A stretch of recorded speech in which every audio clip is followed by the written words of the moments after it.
Welcome back to Beneath the Surface, where we're talking human trafficking. It's an issue that hits every one of our communities, and every one of you should pay attention to the signs. And I've got with me Dr. Marlene Carson. Yes. And not only is she out there passionately helping victims of human trafficking, but she lived it herself. So she has a perspective that many might not have. And she can help us see the signs, understand the signs, and things to look for, so that in our communities, we can try our best to make sure it doesn't happen. So thank you. Thank you. So I want to talk to you about, how did you get out eventually? Yeah. What was it that helped you get there? So there has been a process, and I'm still getting there. Right. Wherever that there is. Sure. But it has been because of phenomenal people in the community. I mean, it's been an amazing journey. I've met people that I probably would have never, ever had the opportunity to meet. One of those people, he'll probably kill me for putting his name out here, but when I started Rehabs Hideaway is a shelter for victims of human trafficking. I started that in 2008, and when I started that, one of our first collaborators or our supporters was Heritage Christian Church over in Westerville. And the pastor at that time was Jim Sapay, and he is just a phenomenal, amazing man that just believed in the cause, believed in Marlene, and saw something that Marlene didn't even see. And so a lot of the church members there just came around and supported and walked me through process and helped the other girls that were in the program. It's been people, I can just go throughout the city. Sure. And from Westerville to Upper Arlington, the Riverside United Methodist Church, love them, love the Methodist Church community, period, because they have just really, really been supportive. And again, to me, these people saw more in me, even more myself than I did. Yeah. I saw all the gloom and doom. Yeah. And never thought I would be able to recover again. Yeah. And they helped me to see. Which is a miracle. Oh my gosh. I mean, I can't even imagine being what you went through and coming out on the other side. Yeah. And how you fought to get there. And Yeah. probably are still every And still once in a fighting. while. Yeah. Let's talk about Rehabs Hideaway. Rehabs, yes. How do girls find it, and what does it do for them? So currently, in 2013, I shut down Rehabs as my own program, and I came under the umbrella of Nothing into Something Real Estate. And so they manage Rehabs Hideaway. If you have any questions or want information, you can go to www.nisreinc.org. Nothing into something. Real Estate Real Inc. Estate Dot Inc. org. Okay. .org. Yeah. Or you can just Google Rehabs Hideaway, and that website will come up. So Okay. yeah. But so it's a housing program, and so they have housing and wraparound services for actually Nicer Inc. They support and house people coming out of prison, traffic victims, seniors. It's just a wraparound services For survivors. Of all kinds. Yeah. Of all kinds. So, and I'm kind of backtracking a little bit, but when you work with a young lady or a man that has just come out, what's the first thing you say to them? I always tell them that they're safe. Safe. I think for me, the scary part was I wasn't safe. Yeah. You didn't know when someone was going to beat you. You didn't know when someone was going to. It could be worse. I mean, it could have been worse. And so I like to reassure them that you're safe. That's the first thing I tell them. Not love. No, because I don't believe you for that. I don't believe that. Because they told You got to think about it, right? You know how many people say they love you, and they don't even have the capacity to do so. Right. And so, no, definitely not love. That can be scary and yeah, no. So make them feel safe. Make them feel safe. They'll learn to love themselves. Right. And you will too after relationship is built, trust is built, all that kind of stuff. But no, make them feel safe. That's pretty powerful. Create a safe environment. No judgment, acceptance. Just create that environment, and they'll start their own journey. I think one of the things I've seen that we as providers or supporters for victims of human trafficking, I've heard people say, I did this or I did that. Really, if that victim doesn't want it, you didn't do anything. Right. Because we can push all the services, all the money, all the resources we want to.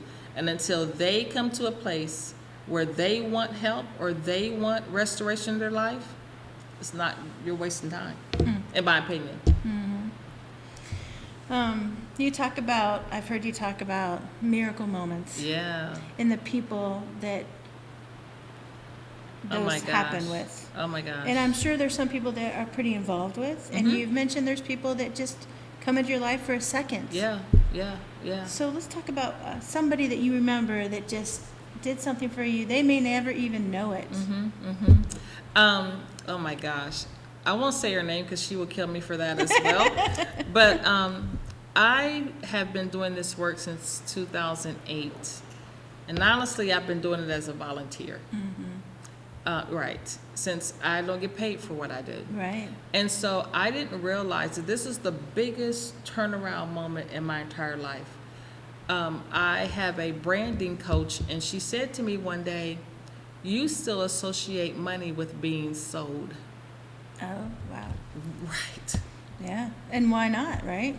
Oh, I mean, when she said it, because I was like, no, I don't, but whoa. When she told me that 2 years ago, totally changed my perspective of everything. It was still a healing process. Sure. But now I know why I do what I do. Now I know why I'll give everything away that I have. Why I will barely live almost myself. Taking care of other people because I felt like I didn't want to even take money in my hands. That was serious. Yeah. That was serious. And so that was a huge turnaround moment for me that has changed my life. I'll never forget her for it. Yeah. Ever. Yeah. Let's talk about Jim Zapay just a little bit more. Yes. So, you were doing talks there. Yes. Telling people, like you're telling us, the story, things to look for in your community. What did he do? Oh my gosh. You're going to go there. I'm going to go there. So it was so awesome. I was doing a workshop there, and there was a morning workshop and an afternoon workshop, and then we had a break in the middle. So during the middle workshop, he came, he said, I need to talk to you. And so he looked kind of nervous, and I was like, wow, what's going on, you know? And so he says, my church wants to do something for you. And I said, okay, you know, what you want to do? Take me out to dinner or something? What's really going on? And he says, wow. He says, we want to get your teeth fixed. And I will never forget that day. On the way to Heritage Church, I promise you, I said, God, I don't want to keep speaking in front of people with teeth missing in my mouth. And they were missing because? They were missing because I had gotten beaten. By your pimp? Yes. So they were missing. And so I cried so hard. I'm telling you, Pastor Jim just had me all messed up, okay? He had no idea you had that thought in your head, right? He had no idea. There's no way he could have. I said it on the way to the church. Nobody was in the car with me. No one could have known that. I get to the church.